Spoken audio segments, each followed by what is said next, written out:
hot dogs, and we encourage everyone to please buy hot dogs from us. We get to keep our money that we make, and then we can do something more for recreation and wellness on Fort. We'll also be available to do the concessions for the movie that we're having during Fort Clark Days. And we're looking forward to doing that and seeing everybody show up for a great movie. I want to thank Marilyn Huber, who is, she's here during the winter time. She has donated a big stack of, I don't know what to call them, DVDs, and so we can start our exercise program with people at the fitness center. We met with Mr. Peterson about providing a larger screen where we could project the DVDs on, and he has agreed to do that, and also a DVD player. You have it? Okay, Julie has it. That's great news.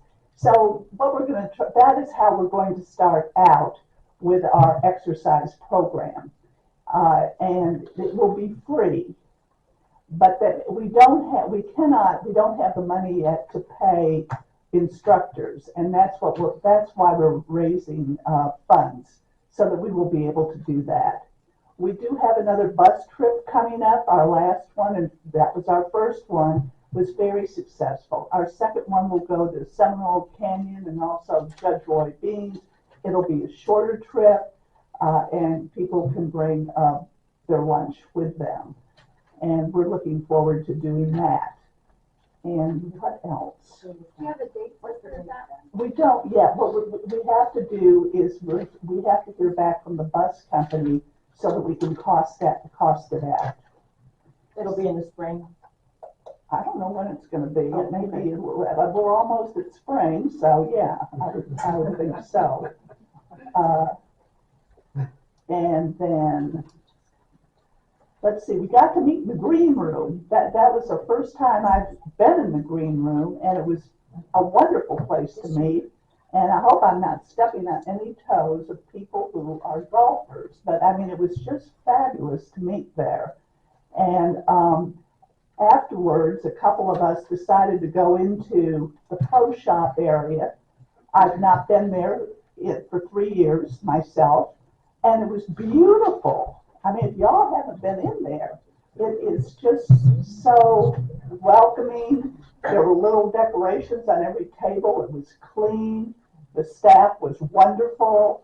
And so we had a beer there, which was less expensive than going to Dickman Hall. I think it makes sense. Yeah. So thank you for making that available to everyone. Also, I want to thank Mr. Peterson. I want to thank you for meeting with us. We found you very easy to work with this committee.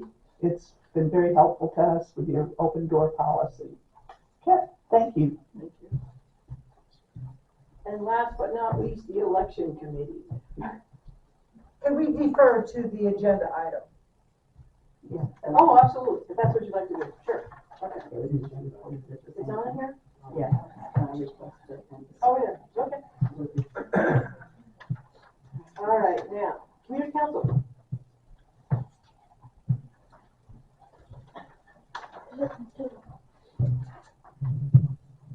We've been quite busy with Fort Clark Days. I'm going to ask Christina to come up and give a Fort Clark Days report, if that's okay with you. Sure.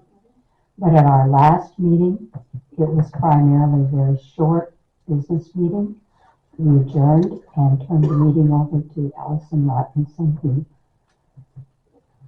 had the forum, and there were 26 people signed up. I don't know, it seemed like there were more people in the room, but 26 people signed up, and I thought it was very informative. Can I turn it over to Christina now? Thank you.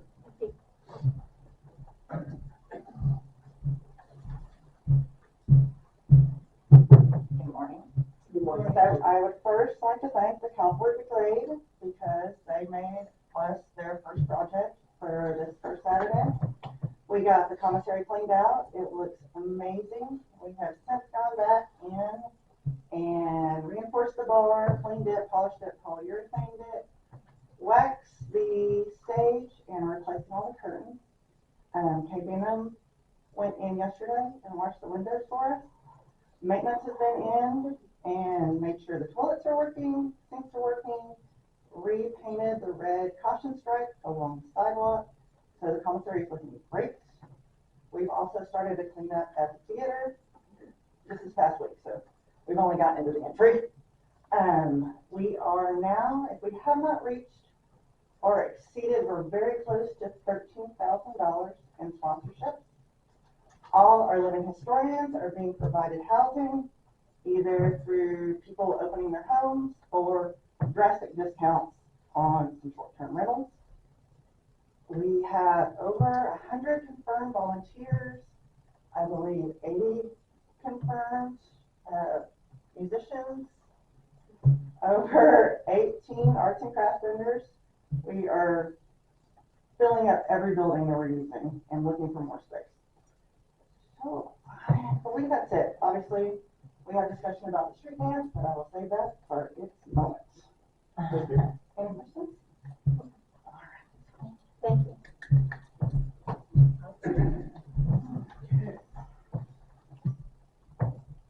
Okay, we're going to pass over old unfinished business. That's not to be discussed today.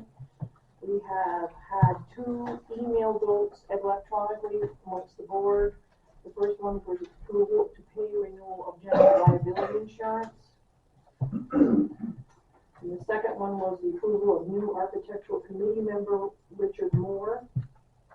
Does anybody have anything they want to discuss on that, or we're all set? You may want to enlighten people why we're renewing our liability insurance in the middle of our policy.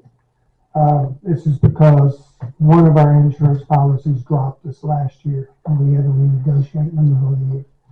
So this was renewing a new policy in the middle of the year, but it's still a yearly renewal, so that's why we had to do it this time.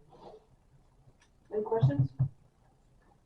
Okay, we're moving on to discussion items. Number 1, develop a process, a policy for changes, alteration of historical and common property. And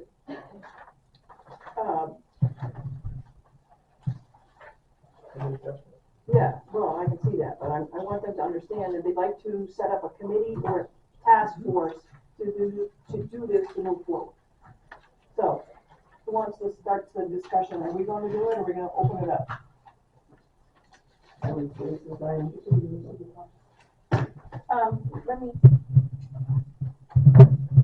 me start by saying that,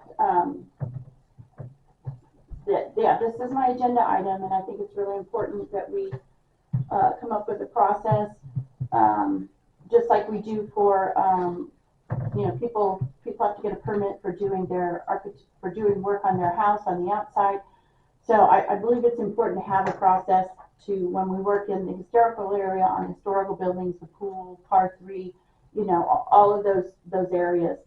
I also think it's important that this, whether we do it as a board and come up with a policy or create like an ad hoc committee that includes the historical society, my thought is, and it's just my thought, is 2 board members, 2 historical, 2 membership maybe. I mean, that's just a jumping off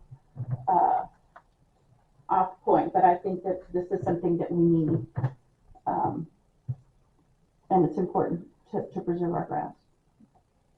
So, Anybody else here anything to say? Well, as I said, I don't think we just need a committee. I think we need to set what is historical and do a plan for every one of the things that you think is historical. Whether you're going to build it into something or going to sit there and let it sit empty for another 20 years. It has to be addressed. And every one of them has to be addressed with the reserve study, figuring out exactly what it's going to take to do it, what your vision of it is, and what can be done. I mean, we're sitting there flying blind as far as what's out there. Well, we know